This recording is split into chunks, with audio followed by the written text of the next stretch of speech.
অসহনীয় হৃদয় বিদাৰক দৃশ্য। অসমীয়া জাতিটোৰ বাবে ইয়াতকৈ দুৰ্ভাগ্যজনক একো নাই।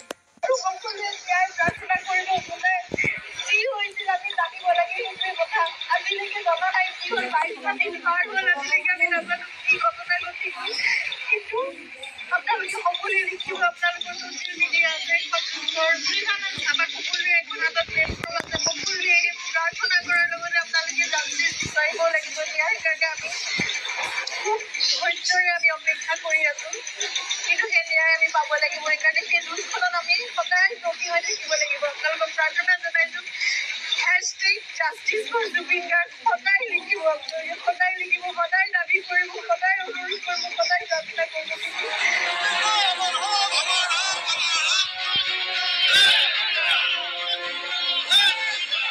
শুকুৰবাৰে নিশা প্ৰাণৰ শিল্পী জুবিন গাৰ্গৰ সমাধিস্থলীলৈ গৈ গৰিমা শইকীয়া গাৰ্গে ন্যায় বিচাৰি এইদৰে কান্দি কান্দি অসমবাসীলৈ কাতৰ আহ্বান জনোৱাৰ দৃশ্য এতিয়া বুকু ফেৰি গৈছে প্ৰতিজন অসমীয়াৰ।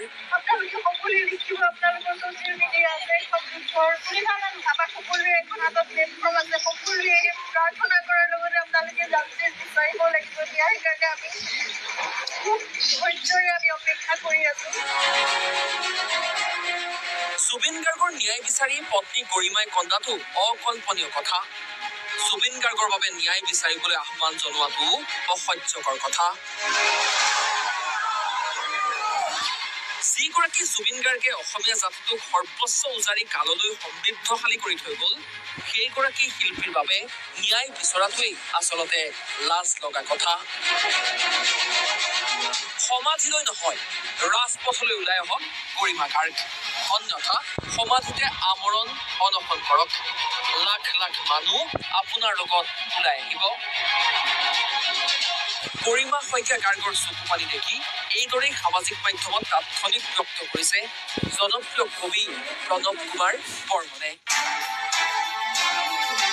কবিগৰাকীয়ে লগতে আহ্বান কৰিছে, 19 অক্টোবৰত জুবিন গাৰ্গৰ মৃত্যুৰ এমাহ সম্পূৰ্ণ হ'ব।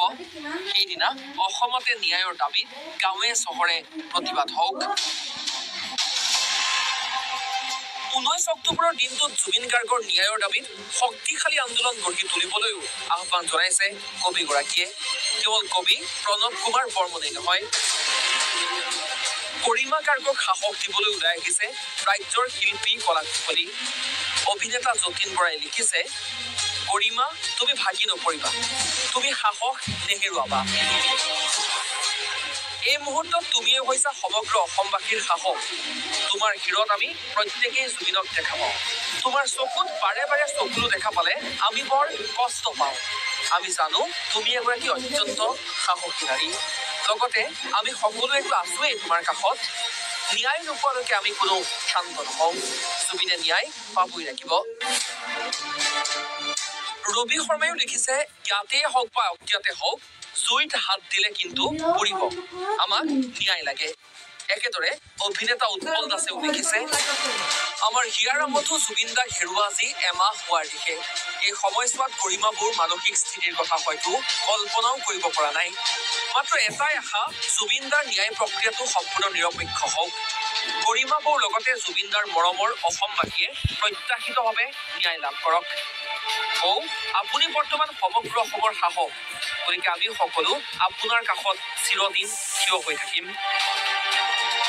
জুবিন গাৰ্গৰ ন্যায়ৰ দাবীত প্ৰতিবাদ হ'বই নালাগিছিল। একো নোহোৱাকেই চৰকাৰে তদন্ত কৰিব লাগিছিল।